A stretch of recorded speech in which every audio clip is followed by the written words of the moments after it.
Imagine this. Thousands of Dub Nation fans storming Chase Center, torches in hand, chanting "Fire the front office," after yet another baffling rumor surfaces about the Warriors' so-called plan to move DeAnthony Melton. Yes, the defensive disruptor who actually brings some bite to this soft, increasingly fragile roster. Meanwhile, inside the shiny lobby, ownership sips sparkling water, smug, as if they're playing a secret game of how low can we go with our championship hopes. What's next? Trading away heart and hustle to clear cap space for another aging vet who puts up 6.5 points per game. Well, buckle up, because that nightmare might be closer than you think. The latest whispers from the Warriors' chaotic free agency ripple reveal a dramatic potential shake-up. DeAnthony Melton, rumored trade target, fan-favorite borderline scapegoat, could be shipped out, sacrificed on the altar of a very questionable roster strategy that reeks of desperation and nostalgia overdose. This isn't just small-time tinkering. This is another episode in the saga of management's epic struggle to balance a star-studded past with an uncertain future. Just when you thought things couldn't get more tangled than the Warriors' notorious 2016 collapse. Remember when 73-9 turned into the heartbreak of Game 7 in Cleveland? They're throwing Melton under the bus like yesterday's trash, even though the man's played smart, scrappy, and with enough defensive swagger to remind you of those old-school Golden State grit days. But wait, the irony here is thick enough to spread on toast. You see, while the front office appears obsessed with locking in the softest, safe bets, like re-signing Gary Payton II, a once defensive terror now reduced to a shadow of his former self, who averaged a magnificent 6.5 points last year, the real beast in the backcourt is now rumored to be the expendable one. Cue the DJ Khaled, another one of questionable Warriors moves. How does that make any sense?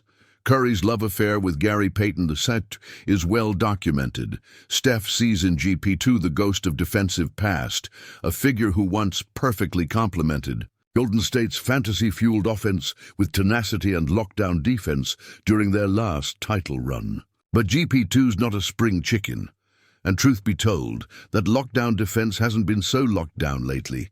He's slow, inconsistent, and no longer a reliable stopper against the NBA's elite guards. So what's the plan here? Recycle aging. Veterans cling to faded glory and toss out rising defensive phenoms. It's like watching a tragic sequel where the heroes forget the script and the villains run the show. And who's pulling the strings? Enter the ghostly image of Warriors ownership and front office. Shadows lurking behind paywalls and tax break maneuvers, cozying up to questionable deals, while the fans are left in the cold, clutching hopeful memories of We Believe nights and KD-era dominance that now feel like ancient history. Remember that 2022 redemption run when the Warriors proved they still had fight? Now it feels like ancient legends, eclipsed by incompetence and a roster in limbo. Hey, maybe it's all part of some grand conspiracy to tank quietly, save luxury, tax dollars, and clear the decks for a rebuild that no one wants to admit is underway. Could this be the era when loyalty and heart are traded like commodities? Here's the dark detail nobody's talking about. Insiders whisper that the Melton trade rumor isn't just basketball strategy.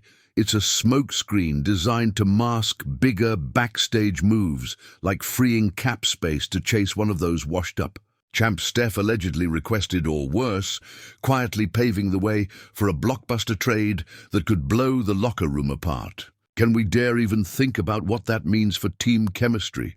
For the legacy of the Splash Brothers or the once mighty Draymond's sanity?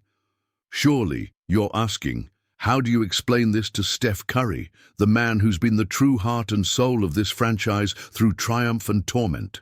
Is Curry honestly on board with turning his back on a promising two-way guard who might just be the key to scrappy defense in a league that respects no one?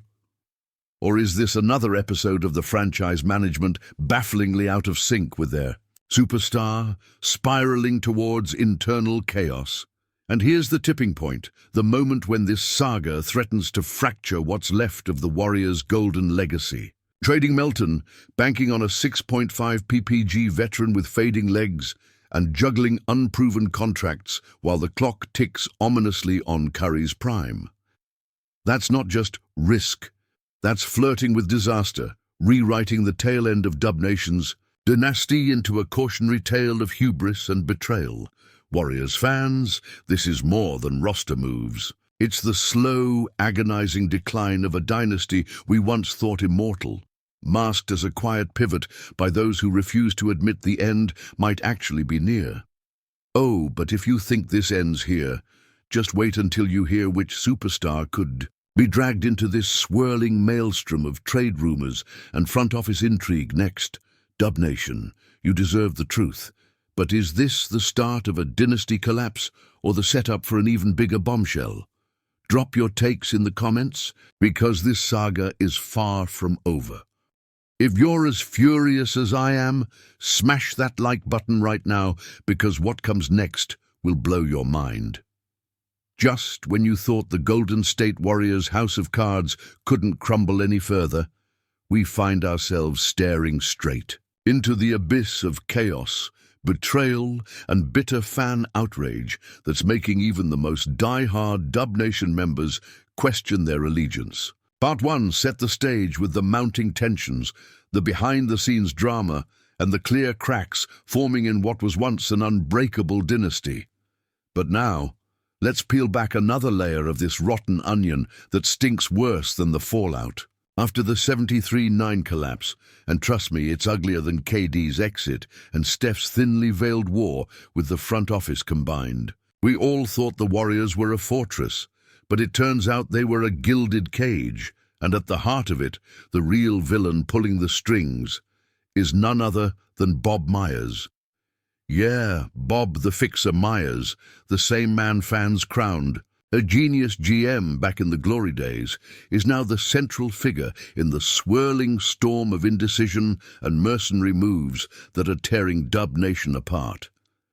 You wonder why the roster moves don't make sense, why the core feels disconnected, why Curry's on record sounding exhausted, not just physically, but mentally, as if carrying not only his teammates, but the entire franchise on his back. It's because Myers has been playing a game of chess with no strategy, trading assets that were supposed to secure the future, passing on promising talent in favor of junk contracts, and letting the Lakers and Suns run circles around his team, while pretending to be the wise old guardian of the Warriors' empire. And you wonder why fans are chanting in the stands, booing the very colors they used to wear with pride.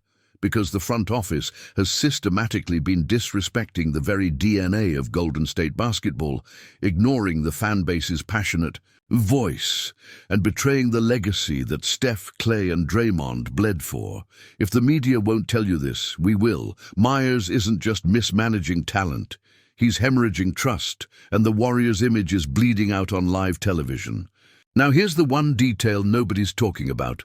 Every analyst moans about injuries or shooting slumps, but the root issue is a toxic internal culture rooted in ownership's greed and secretive dealings. Joe Lacob's empire isn't just about basketball wins. It's about maximizing revenues, corporate sponsorships, and global brand expansion, no matter the cost to the team's chemistry or competitive edge. Behind closed doors, the owner's office has pressured the front office to prioritize flashy free agents over homegrown development, pushing the franchise towards quick-fix signings that alienate the core and disrupt the locker room. And guess who's caught in the middle? Steve Kerr, the coach who built a system on selflessness and trust, now clashing bitterly with Myers and ownership over control, roster decisions, and even the team's identity. Remember the public reports earlier this season about Kerr's frustration, the subtle digs he made about the players not buying in? That's not just a coach venting, that's a warning about a fractured leadership that's crumbling from within. Contrast this with the Warriors' glory days, when Kerr, Myers, and the Splash Brothers aligned like clockwork, when loyalty and shared vision were non-negotiable. Today, it's like a soap opera of spying, leaks, and backdoor politics. The 2016 KD saga all over again, but this time with stakes even higher. The fans haven't forgotten how Durant's departure shattered the locker room and divided the fan base. They see now a replay with Myers and Kerr at odds, with Steph as the reluctant hero caught between loyalty to his teammates and bewilderment at the chaos below. And what about rival teams? Look no further than the Lakers and Celtics, who are quietly relishing Golden State's unraveling.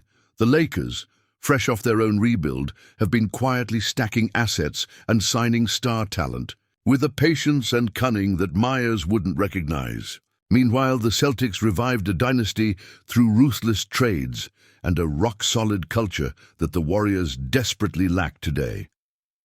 The Miami Heat, spurred by their own culture controversies, have at least managed to stay competitive by locking in stars around a strong core.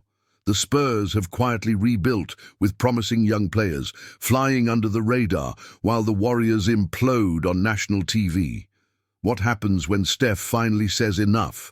We all know loyalty is what made this dynasty special, but no player, not even a two-time MVP with multiple rings, is immune to the slow drip of disrespect and internal sabotage. At some point, even Chef Curry has a limit. And if the rumors of his frustration and possible discord with ownership are true, the deck might be stacked for another devastating exit that would throw this franchise back into chaos for years. And it's not just about Curry's fragile ego. The ripple effect would destroy Clay's remaining prime years and drag Draymond Glass through endless trade speculation, fracturing what's left of a once invincible trio into oblivion. But here's the kicker that's setting the fan base on fire tonight. Internal whispers hint at a looming trade involving Andrew Wiggins, a player who was supposed to be the glue after KD left. The whispers suggest Myers is shopping Wiggins, the very symbol of the Warriors' post-dynasty struggle, in exchange for a fading star with a bruised reputation, a move that could split Dub Nation hands down the middle and further alienate a fan base already drowning in cynicism. Because if this is how they're handling Wiggins, imagine what happens when the next superstar gets dragged into the fire. A superstar who might just be fed up with the revolving door of trust issues, toxic management, and above all, a sense that Golden State has lost its soul to the bottom line. The question isn't just whether this dynasty can survive. It's how much longer can the Warriors masquerade as a title contender while being torn apart by their own backstage war for power and control. Every leaked memo, every cryptic quote from players post-game, every tweet dripping with passive aggression, is a thread unraveling the sweater of what was once an NBA masterpiece. And fans feel betrayed. Fans who lived through, we believe, the crushing heartbreak of the 73-9 collapse, the bittersweet glory of 4 titles in 8 years. They can sense the shift happening in real time, the slow fade into irrelevance fueled by hubris, greed, and betrayal. The next chapter could either be the end of Dub Nation as we know it, or its shocking rebirth from the ashes of scandal. As a Warriors fan who lived through every heartbreak and miracle, I can't shake the feeling we're staring down another breaking point. But is this the collapse of everything we built, or the shocking rebirth of Dub Nation? Drop your rawest takes in the comments. This saga is just getting started.